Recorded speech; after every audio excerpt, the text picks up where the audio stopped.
pour le chercheur pur, qui fait de la recherche fondamentale, qui ne s'intéresse pas à l'université et qui ne s'intéresse pas aux affaires de la cité, sa recherche, c'est important que ce soit lui qui la détermine et la dicte et la fasse comme il l'entend, avec du temps accordé à sa recherche. Parce que là, il y a toutes sortes d'impacts, parfois même juste technologiques, sur la société. C'est pas tout le temps quelque chose qui a une dimension politique. C'est pas une application technologique à la recherche la plus fondamentale qui soit. Alors, c'est important que cette personne-là, on la laisse travailler dans son domaine d'expertise.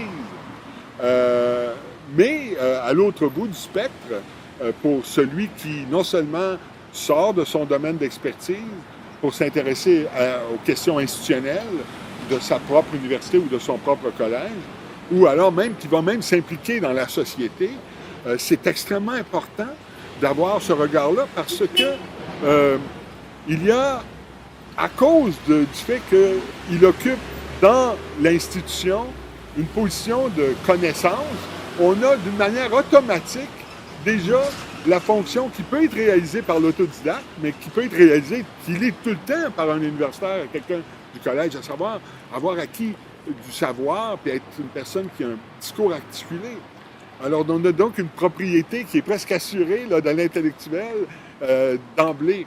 Et si on doit autoriser que ces voix-là puissent s'élever pour critiquer l'institution ou la société, c'est parce que c'est fait d'une manière relativement détachée et pas juste pour défendre un groupe d'intérêt.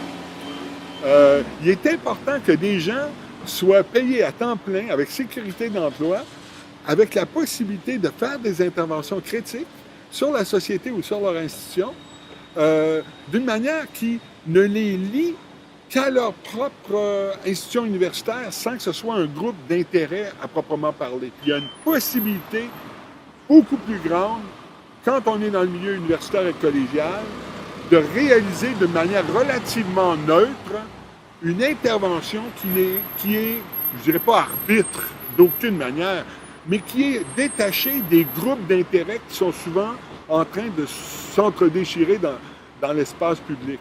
Les gouvernements, les partis politiques, les syndicats, l'intellectuel universitaire occupe une place qui, en principe, lui permet de faire entendre une voix qui est la voix de la population, de citoyens ordinaires. Ça nous préoccupe tous, ça devrait nous préoccuper tous en tant que citoyens, de savoir comment les gouvernements gèrent les choses.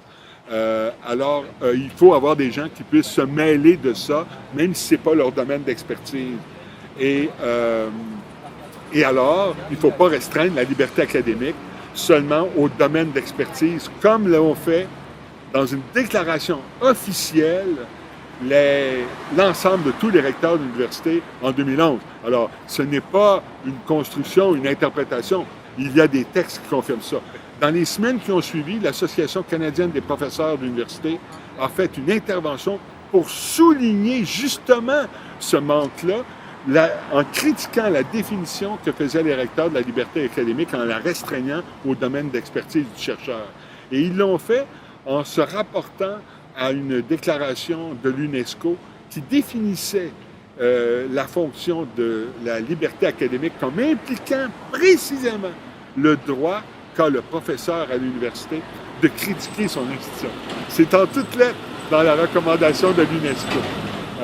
Alors, ça, c'est le vrai débat dans lequel nous nous trouvons. Et il y a de telles menaces à la liberté académique au niveau collégial. Dans plusieurs collèges du Québec, les professeurs se voient interdire le fait d'échanger entre eux par courrier électronique ou sur les réseaux sociaux pour exprimer des différends qu'ils pourraient avoir avec leur institution, au nom de la loyauté, du devoir de loyauté. Alors, ça, c'est un résultat de la transformation entrepreneuriale de nos institutions supérieures et c'est une violation totale de la liberté académique parce que si on n'a pas le droit, nous, d'interroger la loyauté des administrateurs à l'égard des collèges et des universités. Il faut qu'on distingue le collège et l'université et les administrations des collèges et les administrations des universités. La question se pose de savoir qui va interroger leur devoir de loyauté à eux à l'égard de l'institution. les intellectuels sont là aussi pour ça.